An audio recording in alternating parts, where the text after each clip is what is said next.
Ya. Berikutnya bagaimana hukum menghasilkan suara musik dengan mulut seperti musik beatbox.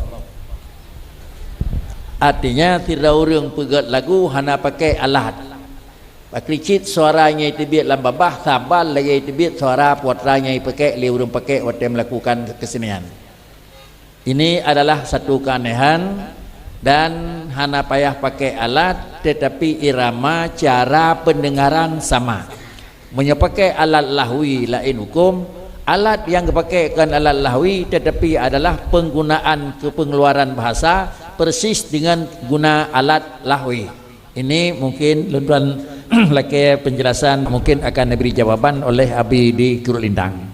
Kamu laki dengan hormat.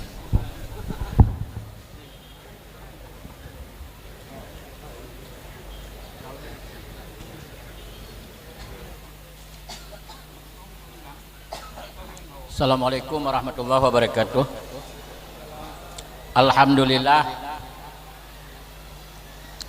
salatu wassalamu ala rasulillah. Yang terhormat abu-abu dan memandum hadirin calon masuk surga yang terhormat, umat Muhammad sallallahu alaihi wasallam. Dan saya dalam masalah ini tidak pernah saya dapat dalil yang bahwa suara musik itu dibolehkan tanpa alat musik.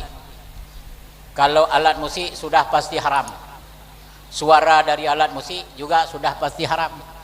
Tapi suara musik tapi tidak melalui alat musik seperti tepuk tangan haram juga. Contoh umpamanya mulut bisa jadi alat musik. Contoh mulut umpamanya bisa berbunyi seperti suara gendang, seperti mulut saya.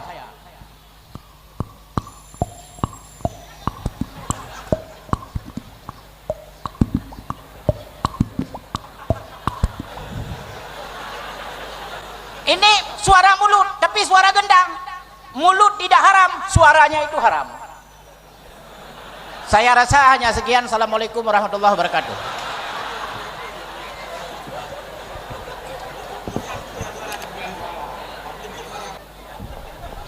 Jadi Abi di Kulindang adalah hau dah pakai menyapakai waratilil Qur'ana tertila dengan nada yang betul yusabu. Menyapakai waratilil kal Qur'ana tapi waratilil biasa lagi dia yu akabu. Tidak mana kesimpulan Abi. Penggunaan nada bahasa bersiul umpama yu babah sama dengan pakai barangnya terlarang, maka hukum mamnu. Kalau menggunakan bahasanya kepada bahasa yang menyangkut dengan uturan baca Quran, maka hukum jih adalah hukum dia itu mamdu, bahkan yusabu. Mungkin dalam demikian adalah tentang lanjutan penjelasan baca tu Pak Walid di Tamalanga sehingga ingat lebih kira.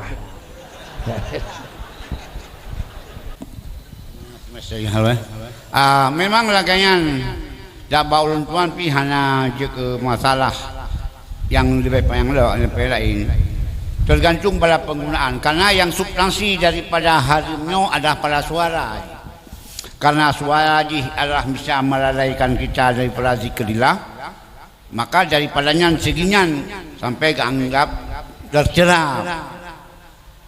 Bahkan apabila suaranya alunan yang dapat merangsang kita nanti kepada harim. Makanya nyoba ulun tuan nyan suara musik baik lewat musik maupun lewat apa saja, termasuk lewat babah lagi abu keruncang pekapuno. Apabila mio dengan suaranya alunan bisa membangkitkan selera ataupun syahwat, mio cekah haram. Tetapi mio sekedar bisa melalaikan kita, mio adalah dikurung-kurung makruh. Mohon untuk memecahkan kesepian, mio sekedar mubah. Hai itu pun dah berkali kalau yang mubah. Nah, tapi suara yang bisa membangkitkan nafsu, nyoba ulun tuan, nyanduk kepada haram. Masuk bagian masalah masdari lahwal hadis yang nazar surah Al-Qamar ayat yang kelima. Makanya sebahagian ulama mentafsirkan lahwal hadis adalah bil ghina dengan nyanyian. dan dengan suara-suara alunan yang bisa membangkitkan gairah daripada kita nyom. Maka oleh kerana dengan tuan cocok sepakat lagi Abu Keroncang, apabila suaranya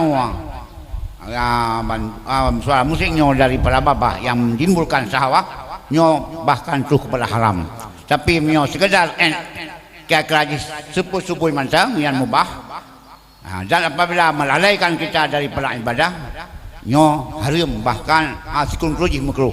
Yang sunat baru tuan hanya, kecuali apabila yang alunan-alunan iramanya yang kasidah yang membawakan pengajaran.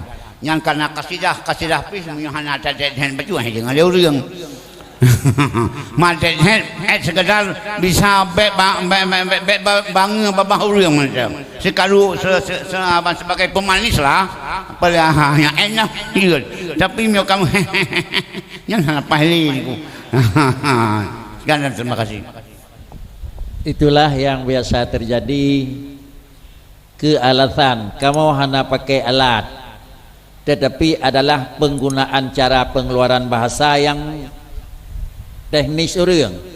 Dalam kesimpulan penjawaban daripada Abu, menyorot ke ujung merupakan jid lahun, artinya buat yang lahun, baik bil alat atau hanya pakai alat.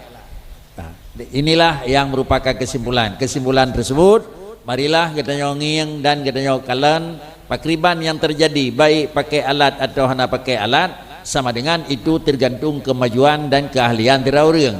Digo pakai alat tambah biaya untuk melakukan, igonya madang alat yang kena kebahli Tuhan, cuma teknik cara penggunaan suara. Ini juga merupakan hujung yang hana tepat.